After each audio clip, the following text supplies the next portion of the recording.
Okay, I'd like to call to order this meeting of the Sacramento First Five Commission for Monday, November 6th to order. Madam Clerk, will you please call the roll and establish a quorum?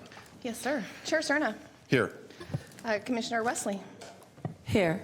Commissioner Fernandez y Garcia. Here. Commissioner Gordon. Here. Dr. K is out today. Commissioner Katari. Here. Commissioner Wirtz. Here. Commissioner Hassett. Here. Commissioner Kennedy. Commissioner Turner-Johnson. Here. Commissioner Evans. Here. Commissioner Gross is out. Commissioner Callejas. Here.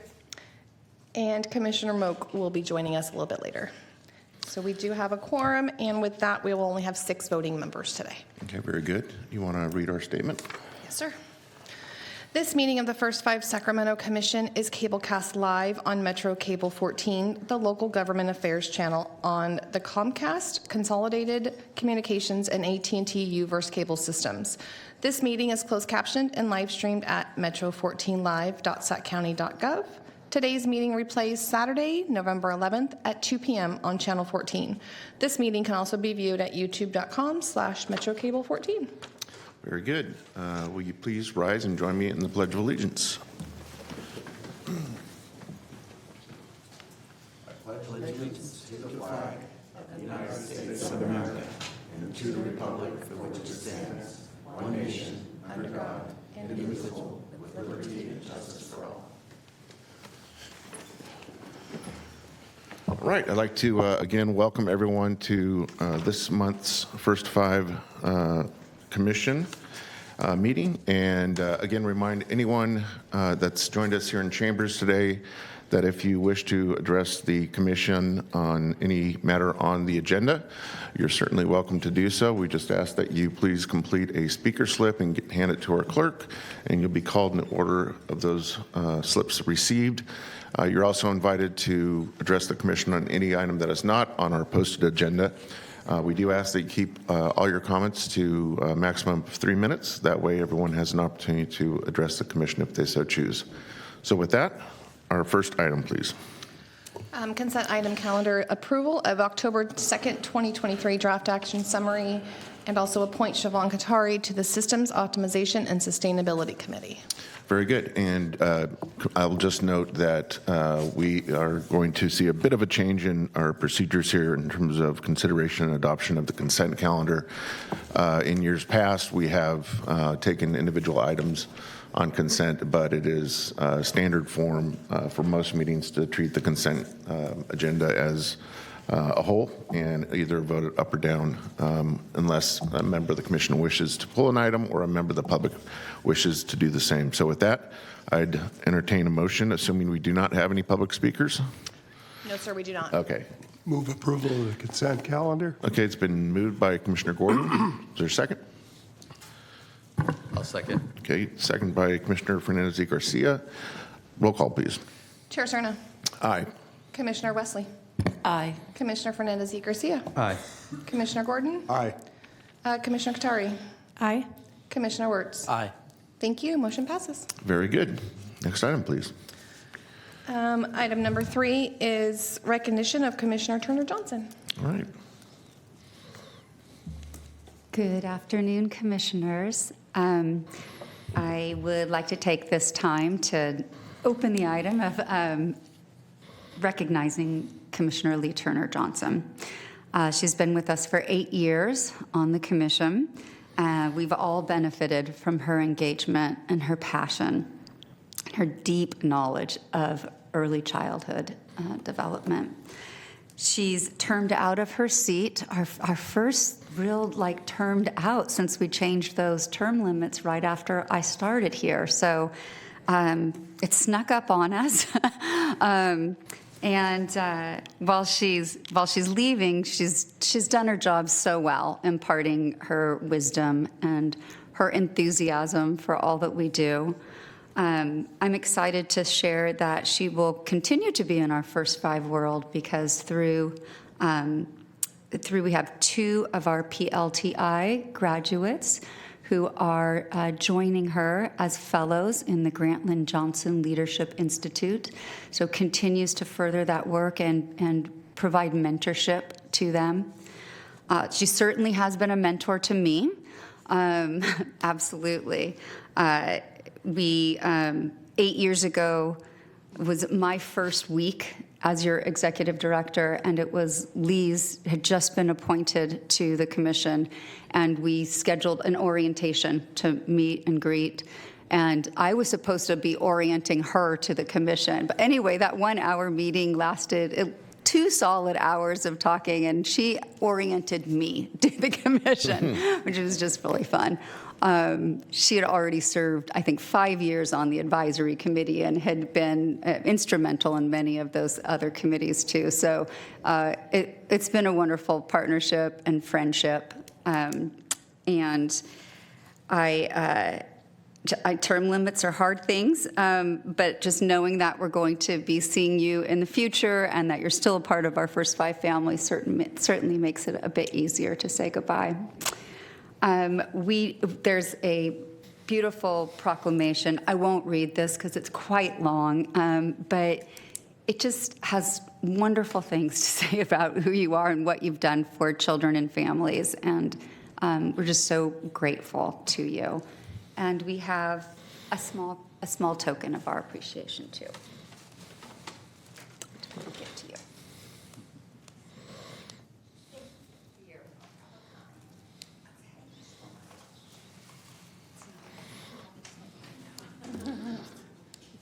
And I'll just start because I suspect there's probably others on the commission that want to comment, but I certainly have had the distinct pleasure of knowing Lee for years, and our families have been close. I've known Lee both in a personal capacity and also in service to this commission and to our constituents. And so it's been a real treat and pleasure to serve with a dear friend.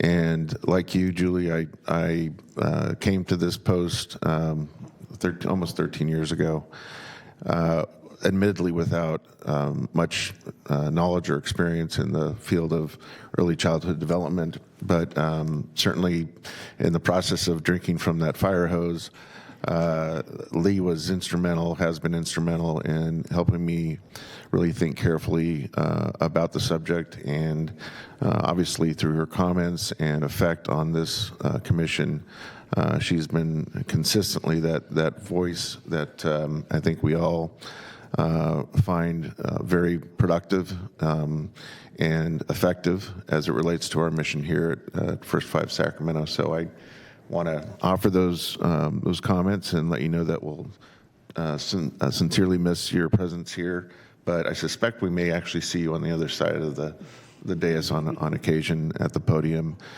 and or hear from you through various means of communicating with the commission, because I know that this has been a theme of service for you that is very personal to you, and also, I think it's going to be one of those things, quite frankly, it's going to be difficult to relinquish in terms of the connection between First Five and early childhood development. And as a practitioner and educator in that field, we will certainly continue to welcome your presence in any way you determine to share it.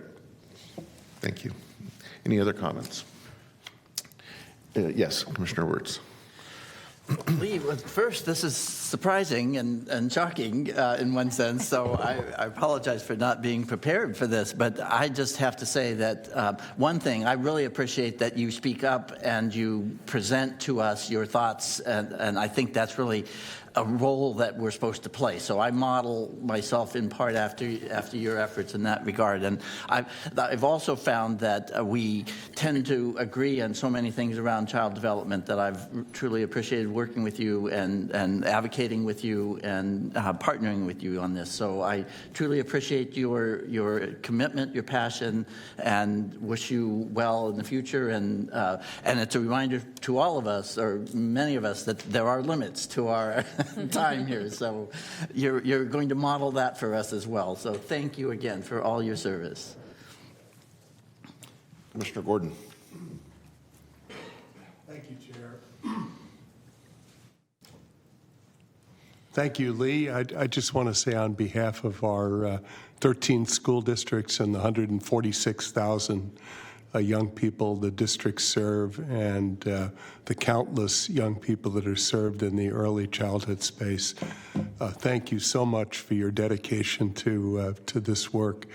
You've given me many ideas over the years which have served me well, and I think we built a system that gets better and better and better, and I'm so glad to hear you're not going anywhere, and you'll be a part of the work. So again, thank you for all you've done and will continue to do.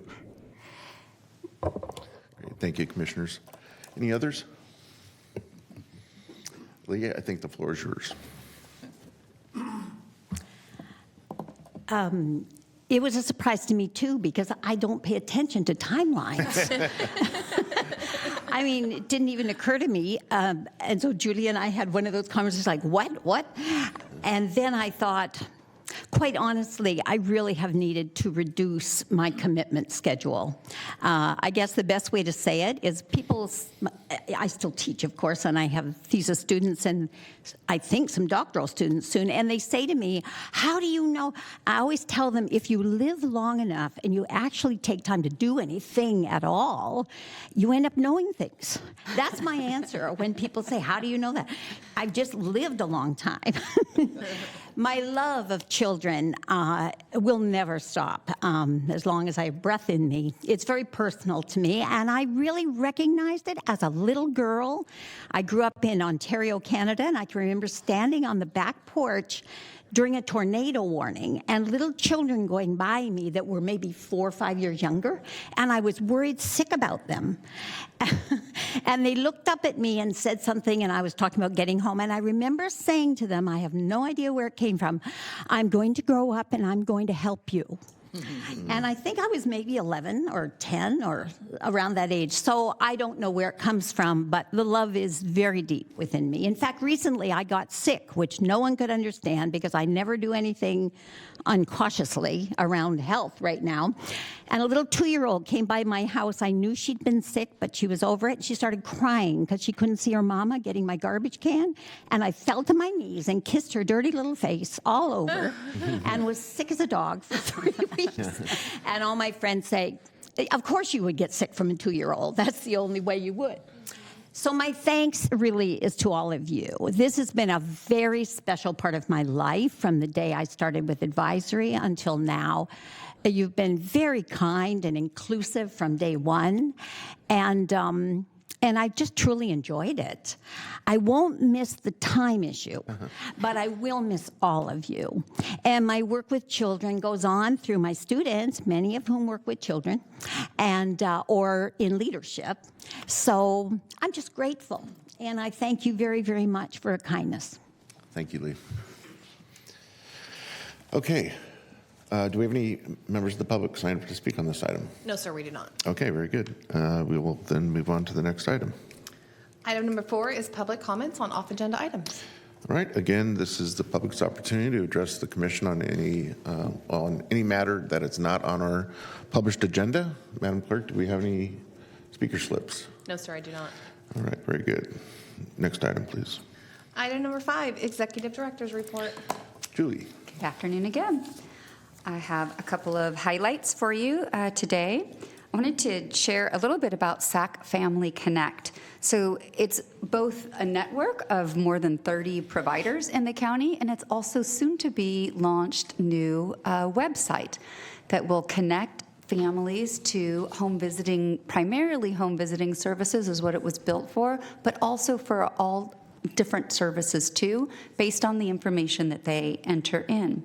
Sort of a one-stop web portal to connect parents to services. And then also it is going to have a training hub for home visitor staff from all of the different home visiting programs where they can go in, learn how to use our decision tree for where a family should be referred to. One of our goals here is we have more than 34 agencies signed an MOU around home visiting a year and a half ago. And this is sort of taking that MOU and putting it into action then to make sure that if a family walks in a door that door, any door that they walk in for any agency, is going to direct them to the home visiting program that best meets their needs. So it's a sort of a new way of referral, and we're excited to launch that in the fall, probably within the next month and a half. Just a quick update on our funding proposal reviews. We have 3 RFPs that are out right now, and we're currently recruiting from our advisory committee as well as other local experts in Sacramento County, and we even reach out to First Five partners across county to join our review panels. We have, with our new equity lens in place, our RFPs look different, our scoring tools look different, and we're using the county's OpenGov system for the first time ever. So things are just really different and rolling along, though. I think our outreach has been spectacular this time around. We have 8 letters of intent already for our pregnancy peer support program for African American women, and we have 5 letters of intent submitted for our oral health systems improvement work. The letters aren't due yet for developmental play groups for children with exceptional needs until next week. So we'll find out. But we have a lot of partners who want to join us in our work. So that's exciting. Share a little bit about our living wage survey. So last month, staff reached out to 30 plus executive and management level staff to ask them to complete a short survey to assess local community-based organizations' attitudes and perspectives concerning policies and practices for achieving livable wage. We, as staff, have seen salaries being paid as one of the primary causes for staff turnover at our agencies, and looking at, as staff turns over, that impacts quality of services provided, and it impacts the outcomes for our kids and families. And so we're really interested in learning from our agencies what it would take to get toward more of a livable wage, a phased-in approach, or we just want to know what's happening out there. So we are still collecting those surveys, and we'll have a report out, which we will share with our SOS committee as soon as we have it all tallied up and can make a plan. Committee membership, just a quick word on that. With Commissioner Turner Johnson's seat to be open now on Financial Planning Committee, some other new commissioners joining us, and some commissioners asking if it's possible to move from one committee to another committee. We thought it would just be a good idea to sort of open up who is interested in what committees and look at that in 2024. So I'm going to send out just a quick little survey email to you all and see if you're interested in staying in your position. If you aren't, do you want to swap out? Where do you see yourself in the future? And we will try to get everybody into the committee of their choice as much as we possibly can. Let's see, other good stuff. As far as the racial equity, diversity, and inclusion update, I wanted to just spend a minute to highlight the county's Racial Equity Summit. It was called Creating Alignment and Collaboration for Change. It took place in October.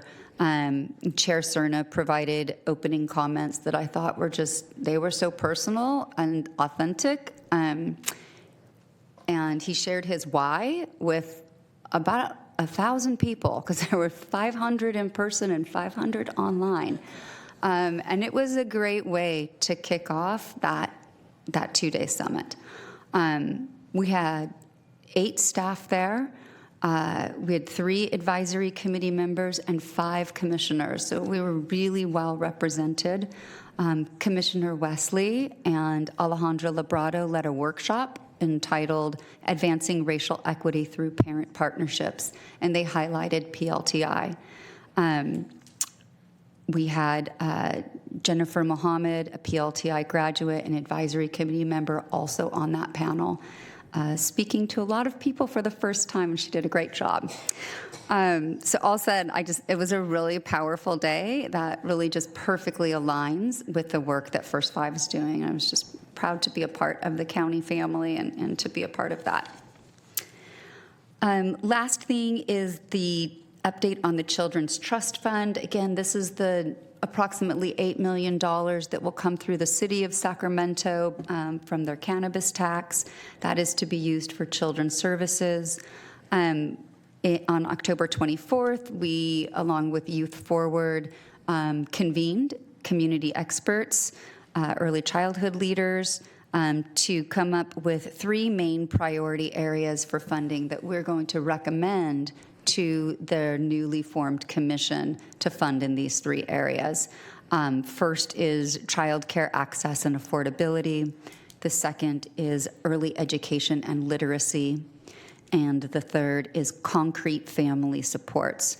And that includes both financial supports as well as sort of those social and emotional supports for parents, things like home visiting and parenting education.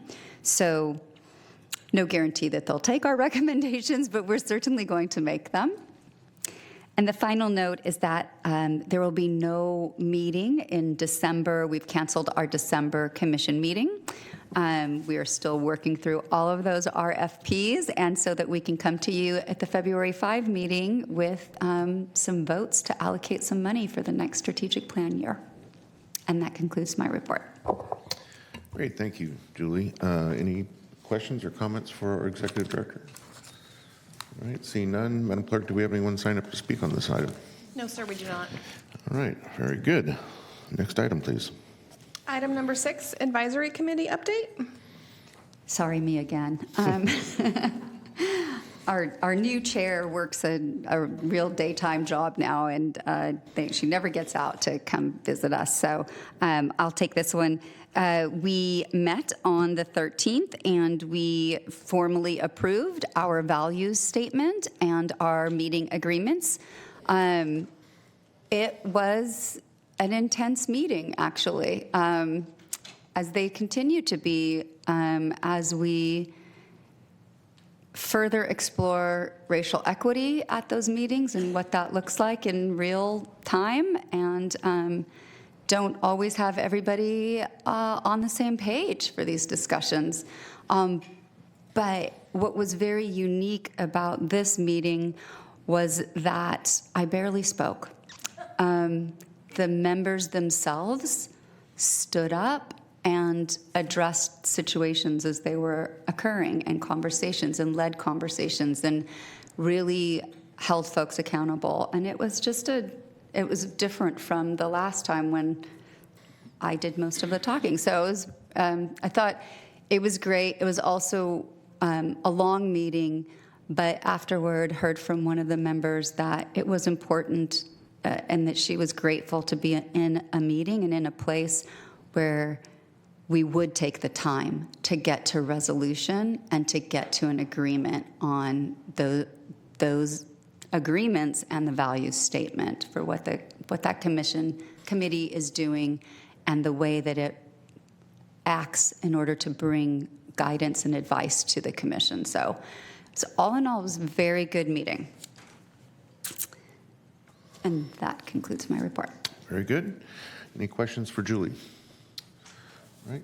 Oh, you look like you're going to. Well, I'm next. Okay. Madam Clerk, do we have anyone signed up to speak on this item? No, we do not. Okay. Next item, please. Item number 7, Evaluation Committee update. I'm anxious to talk about the evaluation committee. So we met on 10/16, and it was good to see that Jennifer Mohammed, one of our parent leaders, has joined as an alternate to the committee. So we're very pleased about that. That was her first meeting, and this was in person. The committee had several things, so I am going to mention them. So one, Our referral portal had its official launch on October 2nd, and David and I were just talking beforehand about how critical it is that referrals are followed through in a productive and trusting manner, so we're pleased about that. The Birth and Beyond is transitioning to a new assessment tool, which I think is worth mentioning with the first 5 here, with the Family Strengths Builder, replacing the FDM tool. It's locally produced and has yet to be sort of tested in terms of its psychometric qualities from the evaluation point of view. But the committee will monitor that, and potentially, and I'm not sure if it looks like it's a good tool, I think there's interest on whether the child protective agencies would be interested at the county level of looking at it to keep there to be a standard tool. So that's to be looked at as time goes on. And then you're going to hear about the California First 5 report today. The commission did not review that. I just wanted to point out that, but you'll be hearing about that later on. What the committee did focus on was the Reducing African American Child Deaths report, which as always, the committee had a robust review and discussion around that. The final review is waiting on the 2021 Child Death Review Team data for the countywide data. And so the report won't be coming to the commission until the February meeting. But I'm going to mention just a couple highlights because I think it's always important for the public to hear what the data is showing as quickly as possible. So the first thing, again, to mention is the Black Mothers United Her Health First Pregnancy Peer Support Program continues to show consistent, strong outcomes. 88% of the participant infants had healthy birth weights and full terms, and this is another year of no infant deaths among participants. This, if you measure from the reporting of the program itself, this is the 4th year that that's the case.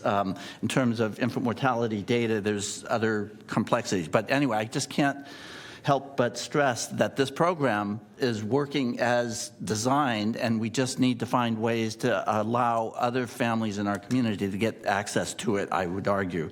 Our safe sleep and child abuse or child maltreatment related deaths remain substantially reduced as an ongoing reality. And then, as I mentioned last year at this time, we still have challenges. Black infant mortality is up as we predicted it was. And I'm just going to give just raw numbers rather than the 3-year rolling average and stuff. In 2019, we recorded 13 Black infant deaths. 2020, we had 18.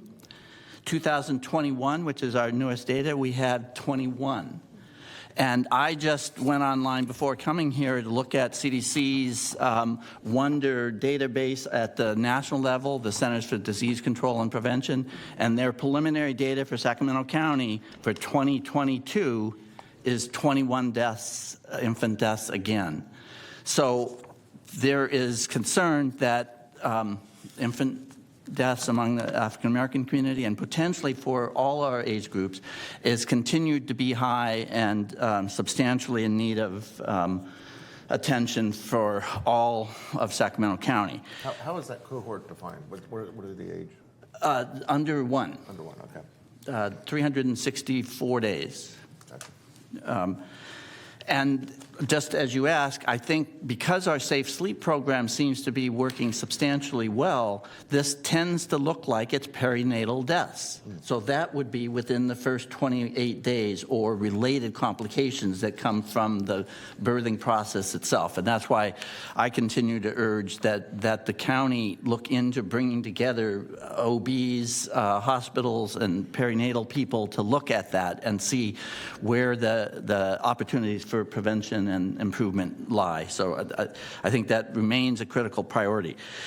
In addition, and partly related to this, the committee took action and made a set of recommendations that, thanks to our director, Julie, we formulated into prepared and delivered a letter to the Reducing African American Child Death Steering Committee and Sierra Health Foundation to ask them to revisit and reestablish a new set of Blue Ribbon Commission, Black Child Legacy Campaign goals for the reducing African American child deaths to be met by 2030, with asking them to start that process as soon as possible with a timeline of July 2024, if possible. And so Julie prepared that letter, and the chair oversaw that, and I think it was delivered, and we're very pleased to see that step. Thank you for that. I just wanted to make mention of the fact that in large part it's because the original effort had focused on 2020 as the threshold. Oh, excuse me, yes. We have finished, and that's why I gave sort of the 2021 data. We had finished very successfully overall. The goals for the original Blue Ribbon Commission goals were met or exceeded in multiple cases. However, we can't live on our past views or past successes by themselves, and so now is the time to relook at those goals, to look at whether the same areas are of concern for African American disparities, and whether the perinatal issue is of particular interest, and so on. So I was very pleased with the committee's work on this and with staff support to move this forward, and we look forward to doing anything we can to help the steering committee and others move forward on this. And Julie, I don't know, you may have something else to add to this, but that, and our next meeting won't be until next year, January 22nd, and so that concludes my report, but please. Thank you. Only thing to add is that we did send the letter. It was very well received, and leadership at Sierra Health is meeting with First Five and Department of Child, Family, and Adult Services to start the, laying out a plan for that, to establish the new goals for through 2030. Very good. Thank you for the report. Madam Clerk, do we have anyone sign up to speak on this? No, sir, we do not. Okay. Commissioners have any comments? Commissioner Wesley. Yeah, to Director Julie Galeo, is there a way that we could support that work as commissioners? I would be very interested as a mother of 5, and now grandmother, soon to be 6, 4 to 6 very soon. That is very disconcerting that exists. And I just can say within my network and within the Black community as moms or birthing people, I should say that we know one of the reasons that we're so impacted is due to stress, and stress related to racialized stress, and I'm sure that's no surprise to anyone on this group, and then how it might even impact developmental delays post-birth as well. And that's my child development hat and expertise coming on, but just as a mom, just thinking about how this affects. And I know that you can't eradicate racism, but if there is a Blue Ribbon Committee that does address mental health, and also just being trusted that when we say something is happening with our bodies, that we're believed by the medical community. When we say we're having a mental journey in the pregnancy, that we're believed. And I think those will start to also potentially mitigate. Of course, it has to be evidence-based, but lived experience is evidence-based. So. Well, there's nothing that brings staff greater joy than hearing commissioners who want to get involved in the work. So we will absolutely loop you in to any of those future meetings. Can I make a suggestion? Yes. Just occurred to me. I would ask your help in floating the idea to the right folks over at Sierra Health Foundation that maybe we have open invitations for all commissioners and alternates to have some ex officio presence at the steering committee. That way, I think the steering committee could benefit from contribution of personal experience, professional experience and, you know, the views of folks that actually are very much engaged on the subject matter. And I would just suggest ex officio so it doesn't kind of disrupt the voting protocol of the committee, but it still permits the ability to influence it. So. Yeah, I can definitely bring that up at our first meeting in a couple of weeks and see if they're open to that. Great. Yeah. Thank you. Thanks for your comments. All right. Commissioner Hassett, were you going to say something? Or you're just like him. You're getting ready to. I'm getting ready for my report. All right. Next item, please. Next item, item number 8 is the Financial Planning Committee update. The Financial Planning Committee met on October 26th, and after a very healthy debate about what quorum was, we established it. The committee was updated on progress to fill 3 vacant positions in the administrative team. 1 position is expected to be filled this month and 2 more in December. Staff reported on a new revenue source created by SB 395 called the California Electronic Cigarette Excise Tax, or CSET. It's a 12.5% tax on electronic cigarettes containing or sold with nicotine. The tax began on July 1st of 2022 and is distributed among several public health-related initiatives, including First Five, who will receive 12% of the taxes collected. For Sacramento, the amount is $150,000 for last year, so not very much money. We'll take it. We'll take it. The fiscal year 2022-23 audit was issued on October 18th and reviewed by the committee.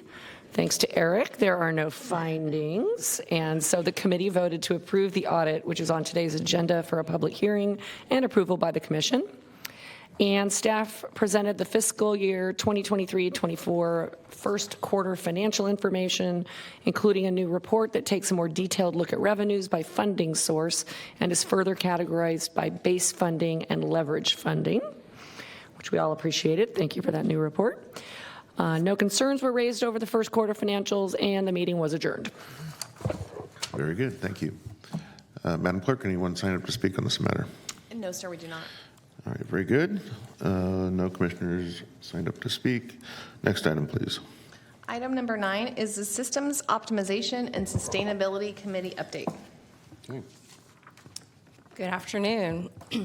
The SOS committee had a regularly scheduled meeting scheduled on October 17th, and during this meeting, the members received updates on the following items.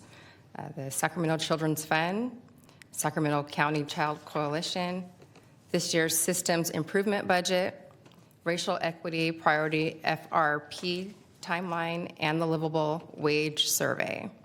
The First Five Association's Advocacy Day will be in person on February 7th, and our next SOS committee meeting is scheduled for December 19th. That's it. Very good. Thank you. Any members of the public signed up to speak on this? No, sir, we do not. Okay, very good. We will move on to the next item then. Item number 10 is a public hearing to review and adopt of the First Five Sacramento fiscal year 22-23 financial audit. Okay. Good afternoon, Commissioners. The 22-23 fiscal year audit was issued on October 18th, as Beth just reported, and it was completed by the auditing firm Macias, Genie, and O'Connell, better known as MGO. And today we have a partner, Kevin Starkey, and he will give a brief summary of the report. Very good. Thanks, Eric. I'm not sure if I have to turn, no, Nope, sounds you're like sun. Well, thank you, Eric, and I would just start off with thank you for the readiness and all the support and assistance during the audit process. I'd also like to thank the folks in the county finance department as well. They play an integral role in the audit as well. I did hear, I guess, as part of maybe the financial review committee or what have you, that the audit was already looked at, and that's great to hear.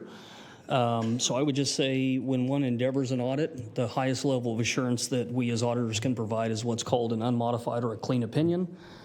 Similar to years past for First Five, that was the opinion that we rendered again this year for June 30, 2023 for the fiscal year end. So clean bill of health from a financial statement perspective as far as what First Five as an organization put together.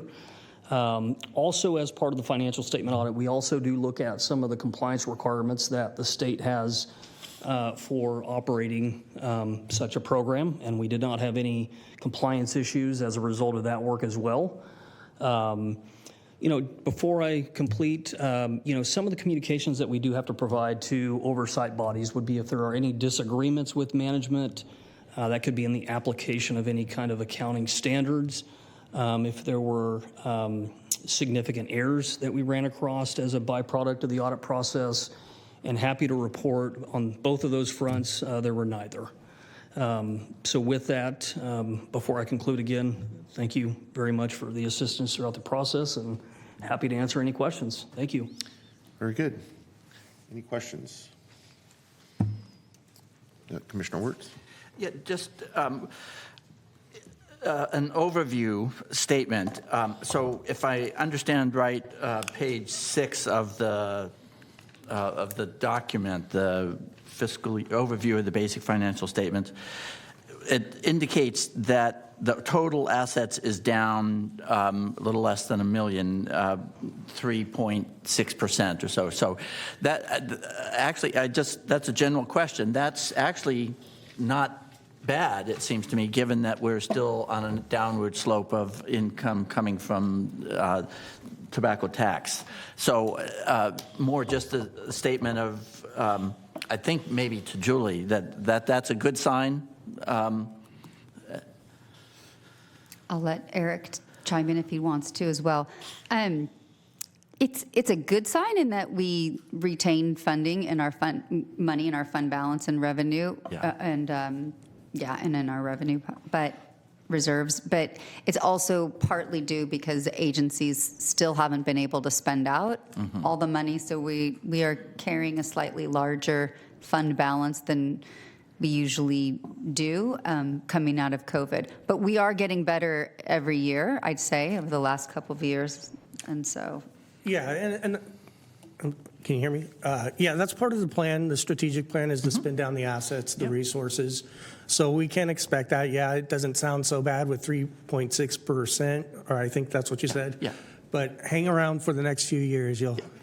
We'll impress you with some numbers. Yeah, well, I'm not looking forward to that aspect of it. I did have another question. I think I read it way back in the details about the net pension liability jumped substantially. It was I looked in the details, it jumped at 0.036 or 7 or something up to 0.095 or something. And it looks like it was unique to last year's process where very little money seemed to have been put into the pension liability, whereas this year it's back, like it was 300,000, this year it's back up to 1.5 million. So that was just such a glaring change, a 985% increase. But it seems to be systematic since 2015 that all the other years seem to be around that number, but last year seemed to be off the scale. And I think there was a reason for that. And that may be too much detail to focus on now. Yeah, I would just say, under the current framework that entities in government operate under as it relates to pensions, it can fluctuate very greatly from year to year. And so whereas this year, you're looking at pension information that's kind of a year in arrears. Yeah. That's how those obligations are valued. So, if we look at it from that perspective, I would say the big driver of that is because of the market. Going into this next fiscal year, looking at 24, because of the change in the market from what it was, it's probably going to go back the other way. Yeah. So it's just, unfortunately, it is a very fluid process because of how the pension obligations are valued, much like our own pensions. When the market's good, our retirements are up. When the market's bad, they go down. So it kind of works the same way. Yeah. And I noticed on page 37, the note 4 sort of addresses what happened in 2021, 2022, but it it doesn't make sense. I mean, I don't understand it, but nonetheless, it's a single year that seems out of the ordinary, that these are all like 2 million, and then this one is 150,000. So just as long as that sounds appropriate to everyone, I want our pensions covered, I guess. So do we. Okay, any further questions? Okay, Madam Clerk, do we have anyone sign up to speak on this item? No, sir, we do not. All right, thank you. Next item, please. Item number 11, public hearing, review and adopt of the First Five Sacramento Commission Annual Report for fiscal year 22-23. Right.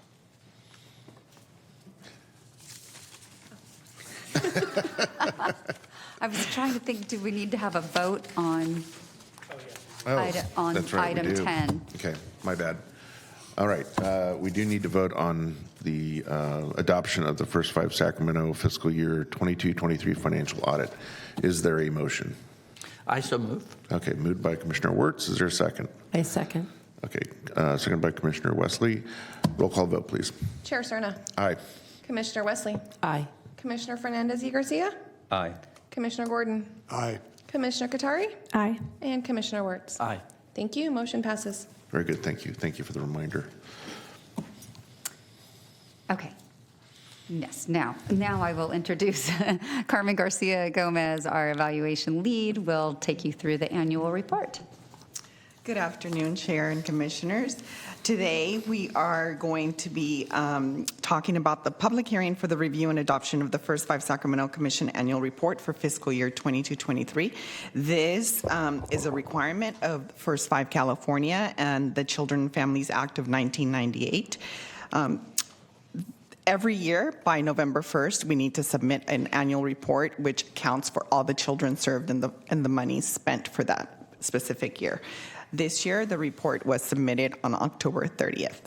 The report is broken up in 3 different parts. AR1, which includes the county revenue and expenditure summary, the county demographic worksheet, which is AR2, and the county evaluation summary and highlights, which is AR3.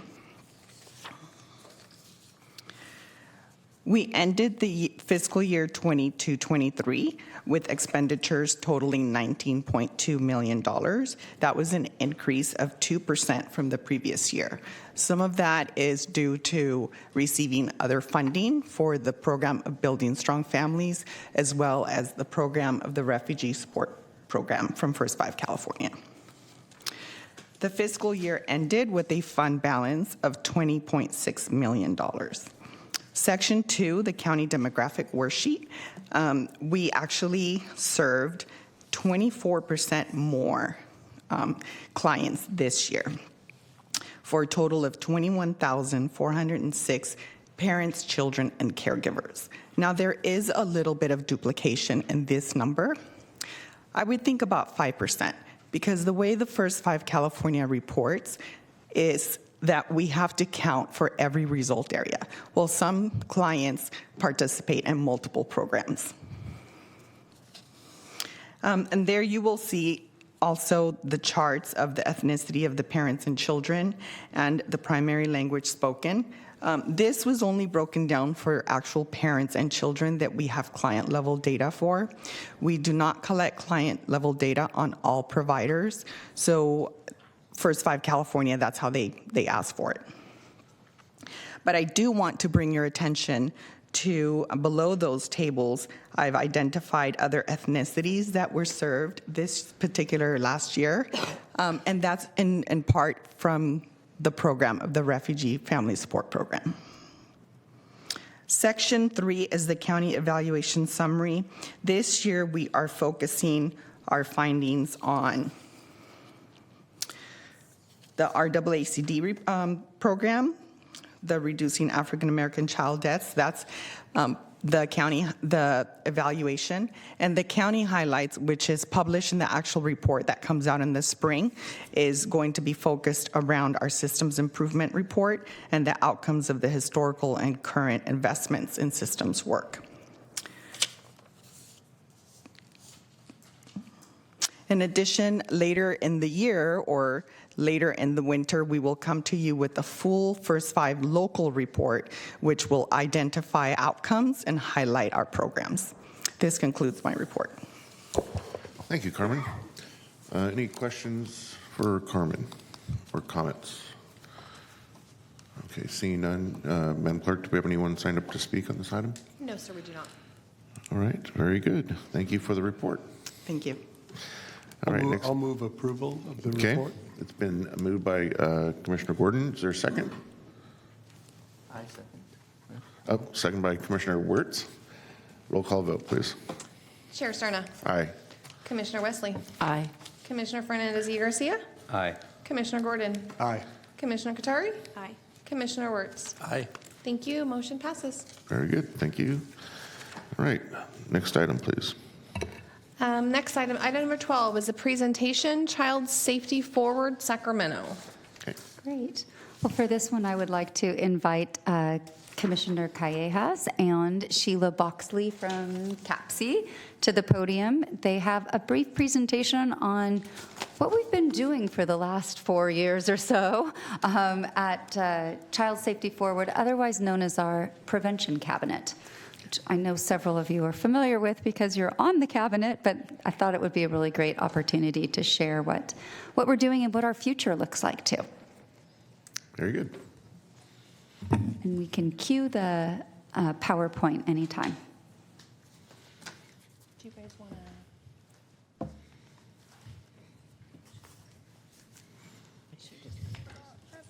Okay, we're going to just jump right into it since Julie just, we didn't plan. So thank you for this opportunity to do this presentation. We are both fans and very passionate about prevention, as we know this commission is as well. So thank you. It's backwards. I'm sorry? You got it, right? Okay. Okay, you're good. Yes, okay. Child safety forward, not backwards. No, the remote is backwards. Sorry, the remote is backwards. I love it. So I just want to give a little bit of context about how we came into this work. So back in 2013, President Obama established a commission to eliminate child abuse and neglect fatalities. And they took 2 years to travel across the United States, interview government leaders, community and public and private agencies that serve children and families, as well as leaders in child welfare. And their hope was to identify evidence-based practices that could lead to the elimination of child abuse and neglect fatalities. Their conclusion, however, was that we needed major system reform. And they proposed a 21st century child welfare system focused on child and family well-being. So the Child Safety Forward work came out of that effort. And the 4 key elements, which you'll see of a 21st century child and family well-being system, which you'll see reflected in the cabinet's work as well as other work taking place across the county, is decision-making grounded in data and research, and I know Dr. Wirtz is happy about that, right? Multidisciplinary support for families, leadership and accountability, and a shared family and community responsibility to keep children safe. So there were, in 2019, the cabinet voted for CAPSI to apply for a grant through the Department of Justice called Child Safety Forward. And because of Stephanie Beegler's amazing grant writing skills, down to the wire, we were one of 5 jurisdictions selected. So you can see the red dots. We've got Cook County Health in Illinois, Indiana Department of Health, Michigan Department of Health and Human Services, and St. Francis Hartford in Connecticut. So we are the only ones on the West Coast that were selected. We received technical assistance, and the funding also allowed us to hire a project manager, Jasmine Brosnan, who's been amazing in leading us. And so we'll share some of the work that we're doing. So with the first core component of a 21st century child welfare system, or child and family well-being system, is decisions grounded in data and research. So we started first with understanding the data. We looked at 10 years of child fatalities using the Child Death Review Team data, and then 10 years of near fatalities using child welfare data that our department provided. And you can see there were 130 child abuse and neglect fatalities over that 10-year period. 77% of them, or 100, were victims ages birth to 5, which with 30% of those being less than 1 year of age. 86% of perpetrators were biological parents acting together or alone, and then 76% of those families had child welfare involvement. And if you look over to the cone, these were some of the other indicators. So there was history with law enforcement, experiences with domestic violence, involvement with child welfare, they're accessing public benefits, and there's a history of substance use and mental health needs. These are all risk factors that we continue to see today in our daily work, as well as when there are child abuse and neglect fatalities. And so we use those risk factors and the data to also help us select who to have on the prevention cabinet. So we have a sheriff sergeant who oversees child abuse investigations, and we have a supervising deputy DA that oversees the child abuse and sexual assault unit. We have Commissioner Hassett on board representing the domestic violence sector. Myself, my deputy director are on. Director Ethan Dye is also on board because we know that accessing public benefits is a protective factor. When folks can get housed and employed and have enough food, they're better able to take care of their kids and families. And then we also have Director Lutz on the prevention cabinet, as well as a division chief from the mental health side and the substance use side. And then we have a host of community-based providers and then our amazing community representatives. Michelle? Mm-hmm. As it relates to the accessing public benefits part of the diagram there and what you just said, I'm trying to reconcile that because is it statistically significant that if a household is accessing public benefits, the likelihood was higher? Or is it that there's an opportunity to access public benefits, but there was no initiative to take advantage of them that makes the risk higher? Do you want to speak to that? Or? Well, what it really is saying is that there are systems out there, and this is an opportunity when families come to any of these entities that we now have to look at it and say, okay, something else was needed by that family somewhere in one of those systems. And part of what we're doing in this prevention cabinet is trying to look at how we cross-sector that and make sure that that's done. This doesn't mean that because families got benefits or CalFresh or something that they're more likely to have a child abuse fatality. It's just that these are some of the systems that we know are places that a large percentage of the families actually come into. So that's an opportunity. Okay, that's very helpful because otherwise I was left with the impression that if someone's on, getting GA or something, that makes them statistically more likely to be a perpetrator. All right, Commissioner Wirtz. Yeah, to help clarify that, I think this is a indicator. It's a gross indicator of underlying realities, which I think really are basically social determinants. This is really a measure of the social economic status of families, and it really is also a measure on who gets reported to CPS. Mainly they're neglect cases, and they're often in situations of low income and... Well, see, that's where I was going with it, because I wasn't sure if that was a surrogate for poverty, Yes. And we have to be careful when we pick measures and how we present them. So I think you asked the right question there, that these are just indicators that are available to us to do this analysis. And I think the Prevention Cabinet has been very aware of and looking into those social determinants that underlie potentially all of these indicators that we happen to have evidence or data on. Good, thanks.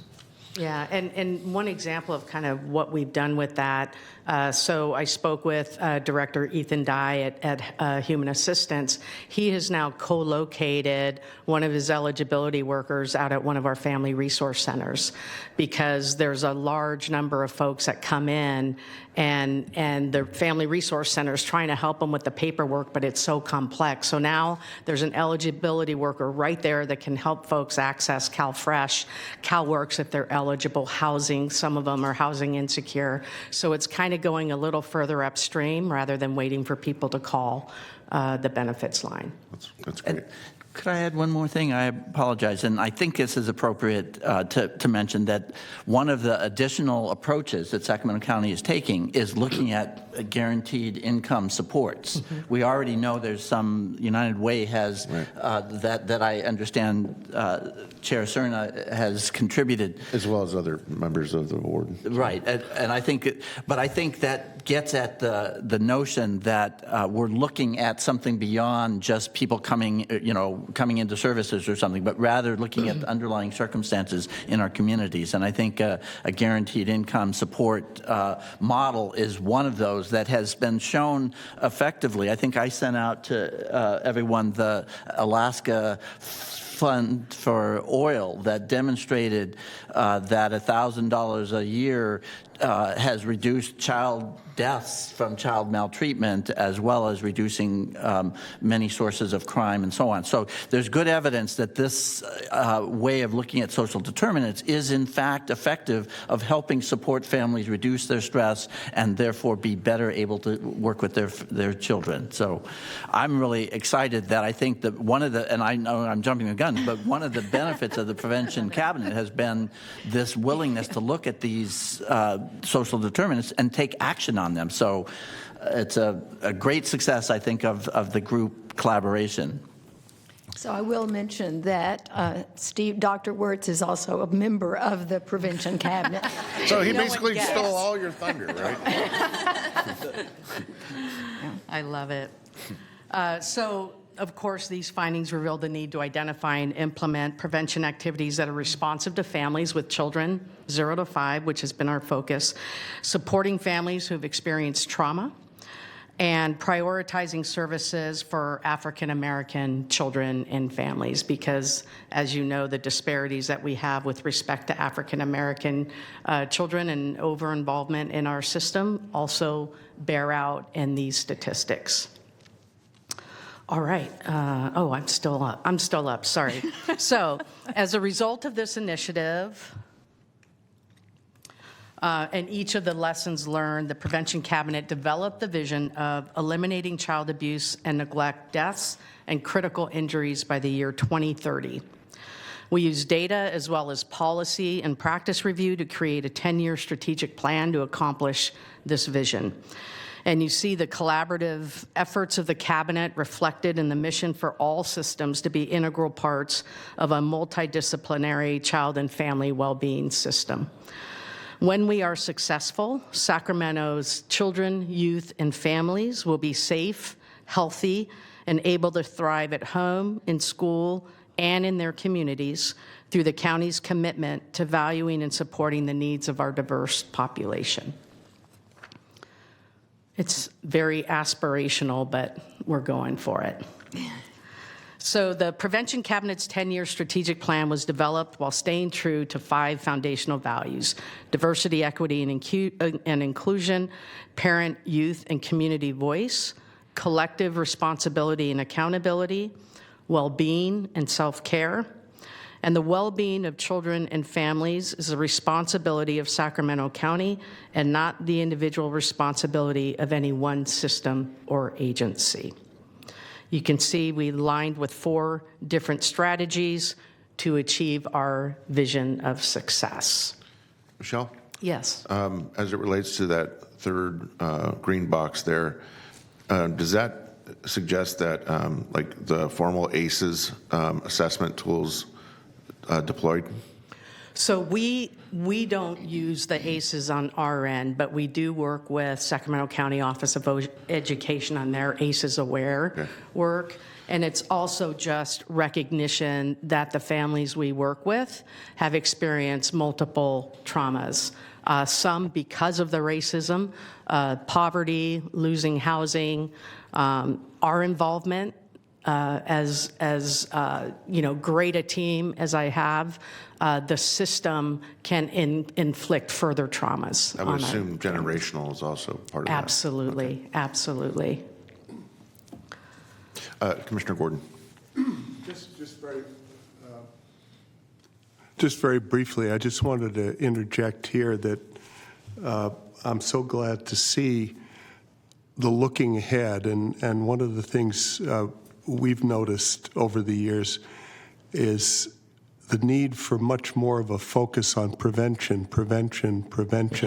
Yeah. We're good at treatment in many cases, but we have access to child care centers, preschools, now pre-K, TK, and the more we can focus on prevention through all of our systems, not just schools, not just the medical system, but everybody, I think will serve us well. But this is very smart to do, and very encouraging. The collective impact approach, I think, is extremely powerful. So congratulations on this. Thank you. Now it's you. Okay, now I don't want to go backwards, so I'm going to go forward. Yes. So, Right there. yeah. Okay, our prevention cabinet actually did not start with the beginning of the DOJ grant. We actually had the opportunity to go to a summit in 2019, in January, as one of the 20-some-odd counties that were invited and actually submitted a request to be involved in the process of developing a prevention plan for our county. And that summit was really an amazing turning point, I think, for all of us. We could only have 10 members of our, what we now call the prevention cabinet, and we really weren't sure what we were going to be doing. I will say, just to be honest about it, I thought, oh, we're going to do this in 1 year. We're going to have a great plan. It's all going to happen. We'll figure it out. That's not the way it works. It's much more engaging and involving than that. But what we were able to do pretty quickly, and you can see on this chart, is that we have 42 members now in 27 agencies and 11 systems. That's a lot of agencies and a lot of systems coming together. And what we found out early on from the summit is this isn't something where you just invite some folks and they'll come and we're going to sit here and we're going to talk about it. We really had to work on data. We really had to work on relationships. We had to work on trust so that we could work with each other. Here's all of our data. Here's all of your data. And how are we going to work together on this? And one of the ways that we started is that everybody was asked to talk about what their responsibility and what they would do in their agency in terms of prevention, and really looking at what we all could do together. And so we were very pleased that, in fact, with all of the agencies that are engaged, there is somebody who has the ability, whether it's the CEO or the director or whatever the title is, whomever was going to be there had to be someone who could make decisions, who could say, yes, we could provide perhaps some resources, or we can do something different in what we're already doing. It had to be someone who on the spot didn't have to go back and ask 3 people, and it was going to be 4 more months before we could do anything different. So it was very, it has been very, very important that that's part of it. And so we did put together a structure, because in order to maintain something for 10 years, because that's what we have said we want to do, is that it's at least for 10 years, We did come up with a structure. There's the prevention cabinet, and then there's a planning committee that's of a few people who can help to work with the staff on it and to, have our agendas and everything that are in place. And Michelle is one of those. Julie is one of those people, and some others. And from the very beginning, we brought in contract an evaluation team, because we wanted to have them helping us with the data, with what things meant, with how well we were doing things as a prevention cabinet, and what would be missing, and so on. And so we've been really happy to keep ASR with us from the very beginning, and they're doing a great job. We have 3 subcommittees, one on community engagement, and the superstar right over there is Julie in that whole topic and that cabinet. That subcommittee. She's done great. There's a data subcommittee, and I think Dr. Wirtz and also Michelle are engaged in that. And we also have a systems subcommittee, which is really looking at how those systems can work together. And each of those subcommittees meet monthly, and then when we have our meeting with the full cabinet, then we have the information and sometimes recommendations, and sometimes those subcommittees get asked to do additional things in the meetings. One of the things that happened early in the process is that we were sitting around looking at each other and realizing that all of us were from some agency or department or something else. And that was great that we have background and we have lots of data and so on. But we were there without the most important people to be there. We needed the community voice. And so we essentially paused everything we were doing early on and said, we can't make any more recommendations or do other things until we have truly engaged the community in coming and being a part of this. And so what you can see is here now some of the comments from our now community representatives. And we did a big engagement to bring people in, and that is ongoing. We want to continue to bring more and more people from the community to be a part of the cabinet. And I want to be clear, these are not people being advisors. These are people who are members of the cabinet who have equal voice, and they are also given some financial incentives to be able to do this work, because when I do this work, when Michelle does this work, we're being paid during that time. And so in terms of equity, we wanted to make sure that that would be possible to happen. And so I know we do have one of our representatives over there. Hi, Jennifer. And it has been really, really important. And we didn't do the sort of thing that sometimes happens of, we're going to ask 2 or 3 people to do this and they can come. It was much more engaging than that. There were interviews, there were opportunities for each of the representatives when they started to have someone else who was already a member of the cabinet who would be with them and help them to kind of integrate into the cabinet itself and see what the work had been done. So we are very pleased about that, and as I say, we want to continue to have more people involved. So in terms of some of the recommendations that the cabinet has made so far, they include supporting families with basic needs, going back again to financial, to concrete supports, that those are absolutely critical, and we know it from the research as well as from our own work.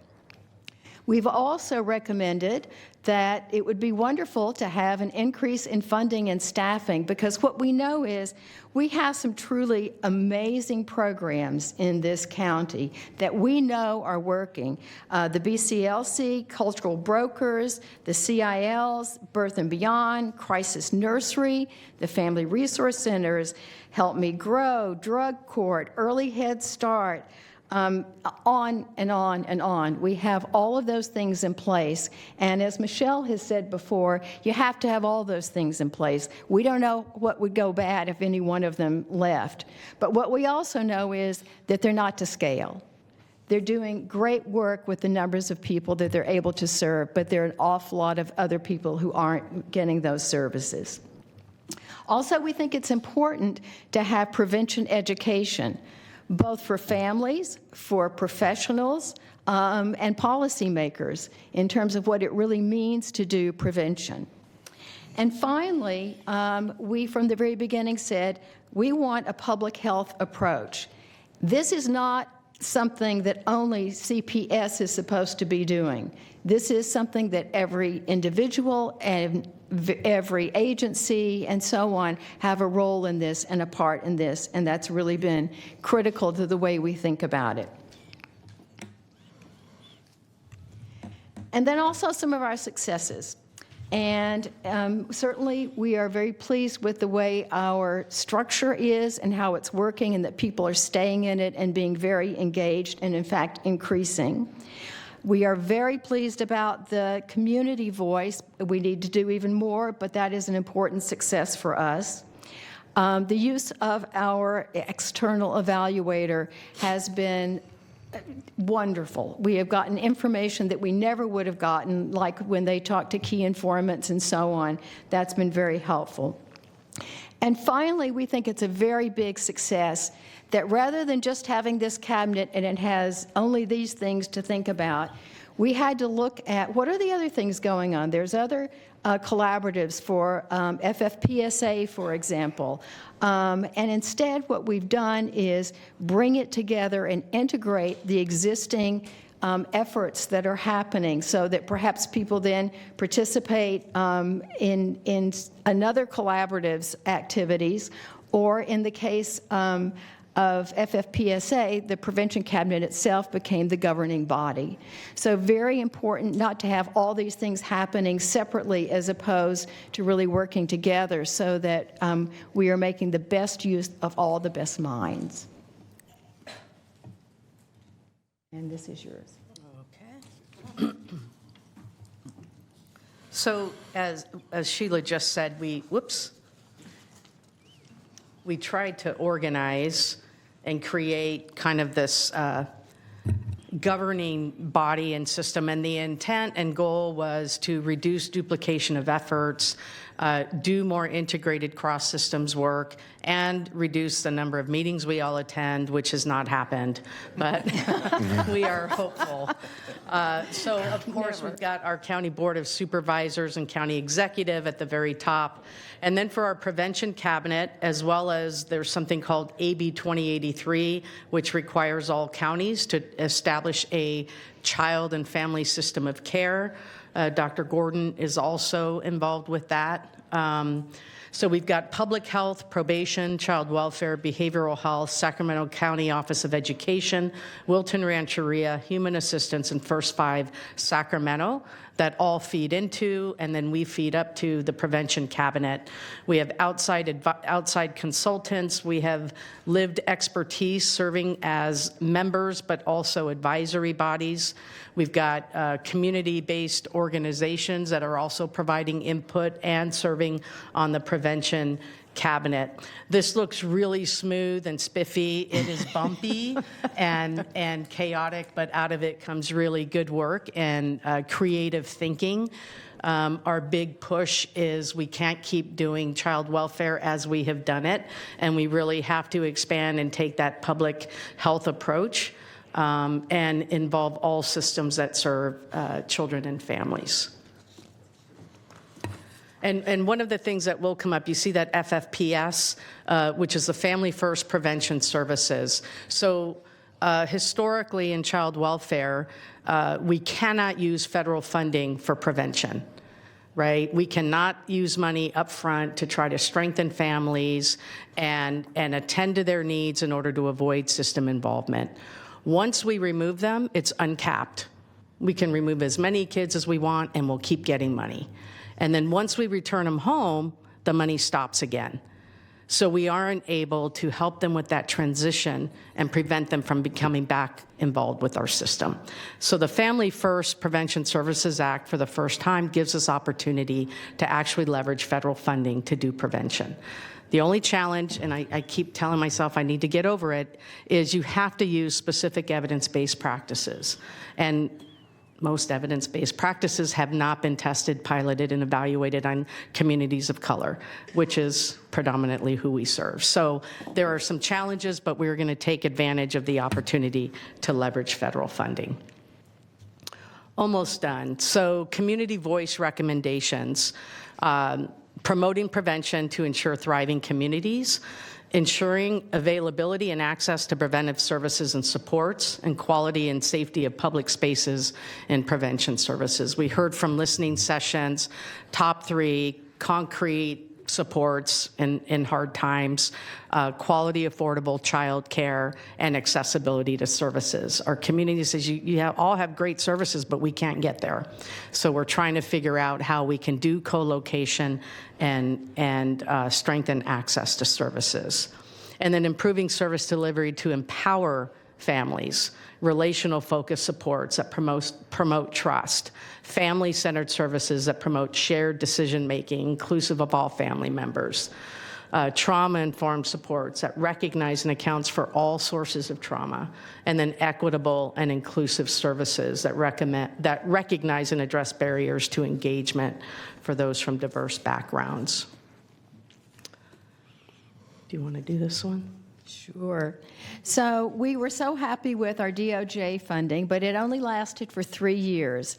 And so we started to work very carefully to look on some additional funding, and we're very fortunate to get a 2.5-year grant from the California Accountable Communities for Health Initiative, or CACHI, which is a little easier.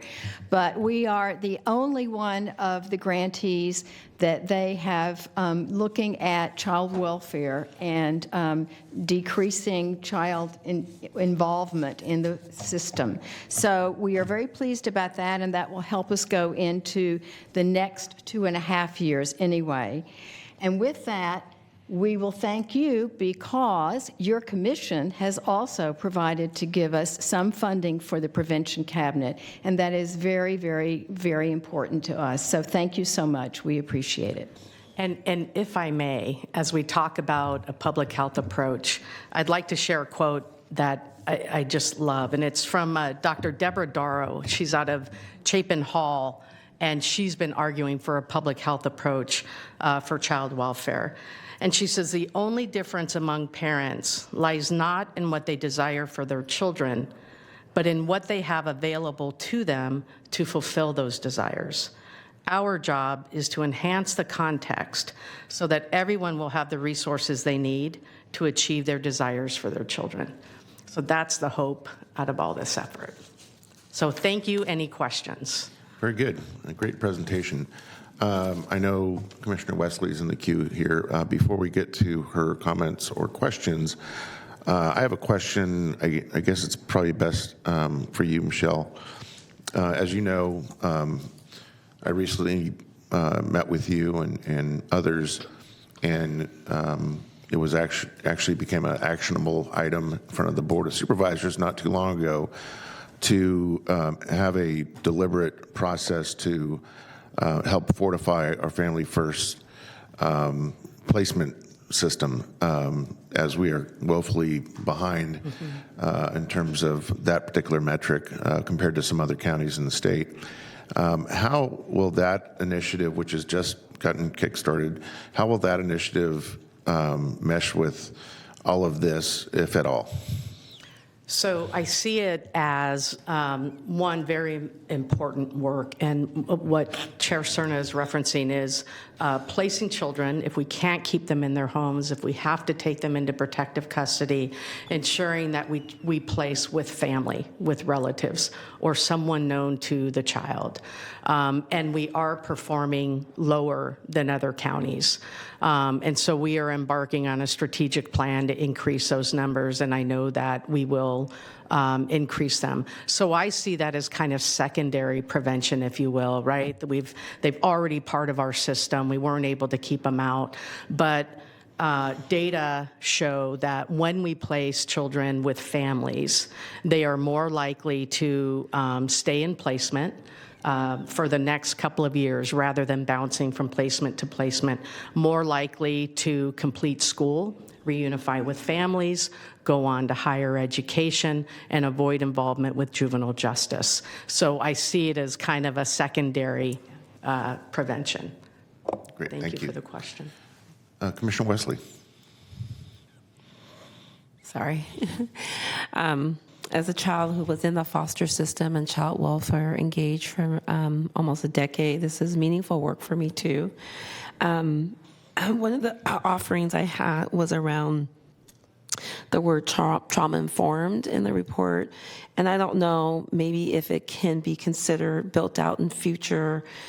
One thing is about knowing, but how do we move from the pedagogy of knowing to being trauma-engaged and responsive? Because I think that's what's really happening. Now we're moving from understanding the science of trauma and the history and how it plays out generational, but maybe us thinking about later, not for this, but how we use terminology. I co-authored 2 books around this work around being trauma and healing centered, but maybe thinking about that. And then I was wondering how 2 state models might play into this work around moving from mandated reporting to community supporting. So I was just curious about that because I know that can be an offering. And another state model, I was thinking about you, Commissioner Gordon, when you mentioned TK, and I'm doing some deep work on that at the state level, but how do we create community school models to feed into the family resource centers and other supports that would help wrap those families in meeting those needs. And I just love the fact that we're co-locating eligibility workers. And I think the only last offering, I love the fact about the community voice. And I was wondering if we could offer a word around power, and we say like we're empowering, but I also am careful about the way we use language, and I heard this word, and I've been using it in other facilitative spaces, is co-powering. It's a really strong word that we can maybe interrogate and revisit. And then I thought about the bridge model, the statewide child care emergency bridge model of placing children with resource families who are somehow related to those families, how much amazing work is being done there, and Director Johnson at the state level for Department of Social Services. We just had a convening this past Thursday. But I'm wondering, is there a way that we could tap into some resources around, that's once you're in child welfare engaged, but is there a way for prevention that accessing child care could be somehow prioritized as a way from preventing getting families into child welfare engaged? Sorry for my voice, but I think that's all I have. I will share with you that we had one of our prevention cabinet meetings totally on the issue, just about entirely about community supporting, shifting from mandated reporting.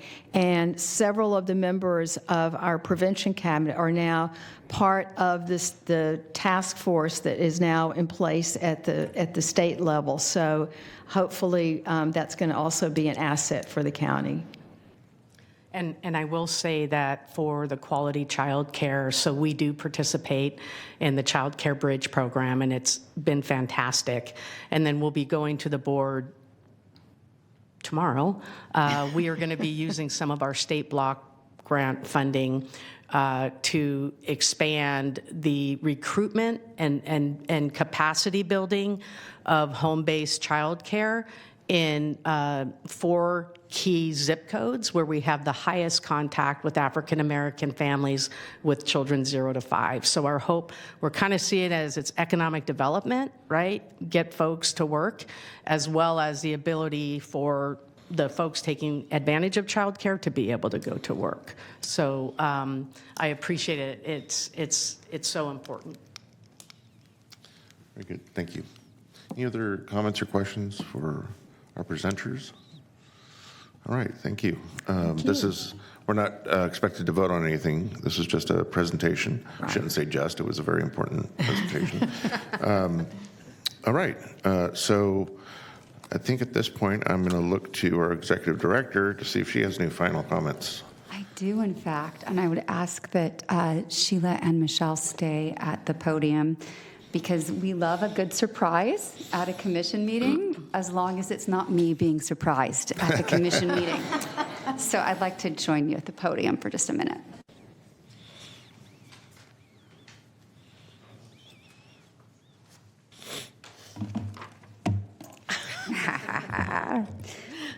Well, it's an honor and a pleasure to stand here and have the opportunity to recognize you for your 26 years, I believe, 27 years in service of children and families, not only in Sacramento, but really across the state. We all know it, so I'll just say it. Sheila, you are a legend. Your reputation as a fierce advocate for kids precedes you. I knew about you from across the river before I started. I had already heard Sheila's name, and honestly, I was like a little bit intimidated. But I knew we would be friends because anybody that goes into battle for kids every day, we stick together, and it's just been wonderful to have the opportunity to work work with you and learn from you. We have a proclamation. It's a very long proclamation, and I won't read everything that's in here. But I will say that it really shows our gratitude and our acknowledgement for the difference that you've made. I think Sacramento would look so different for our kids and families if you hadn't been here, if you hadn't chosen this county to work in. So thank you from the bottom of my heart and from all of us, and we wish you the very best in retirement.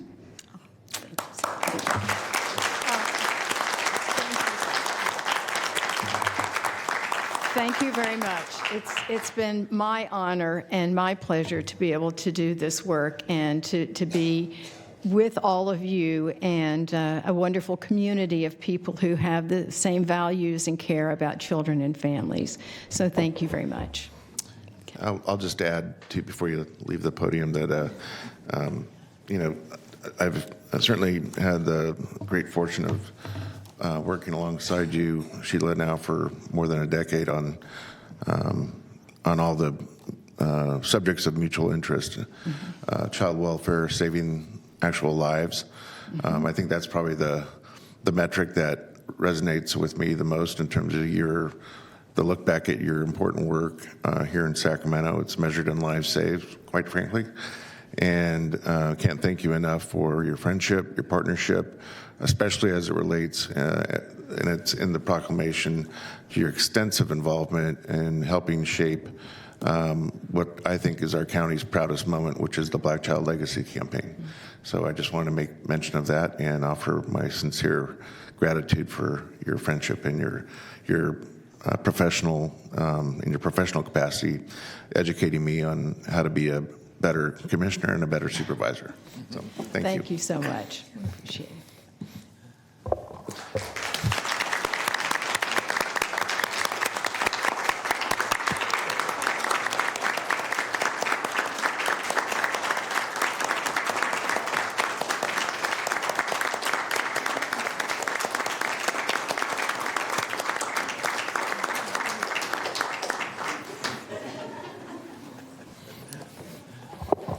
All right.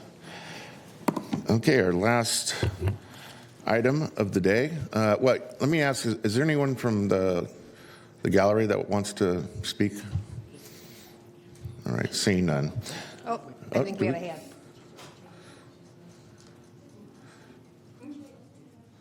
Do the Johns want to come down and? Mr. Lambeth. Thank you, Mr. Chair. I'll keep my comments very brief. Thank you for giving me an opportunity. Sure. I just want to say congratulations to Sheila. All the comments you all made mean so much. I can tell you, as now one of the longest serving board members on the CAPC board. She has been an absolute inspiration to me and to all of the board members. She took that organization from a very small little organization to the juggernaut it is today. And her leadership has not only been here in Sac County, I mean, she's done amazing things. And to your point, Mr. Chair, I think it is in terms of lives saved, but her work across the state and nationally, all her work with PCA America, all of her work on national research that has benefited all those prevention efforts. I'll tell you, as I was a previous board chair, and one of the things as board chair that is just a joy is when your lead person, your president, comes and says, I've got some great ideas, and then just executes on those ideas. Nice. How does that sound, she says. We said, that sounds great. And she has really done just an amazing job. And I didn't want to miss today. Thank you for honoring her today. And we're going to miss Sheila very, very much. Thank you, Mr. Thank you, Chair. John.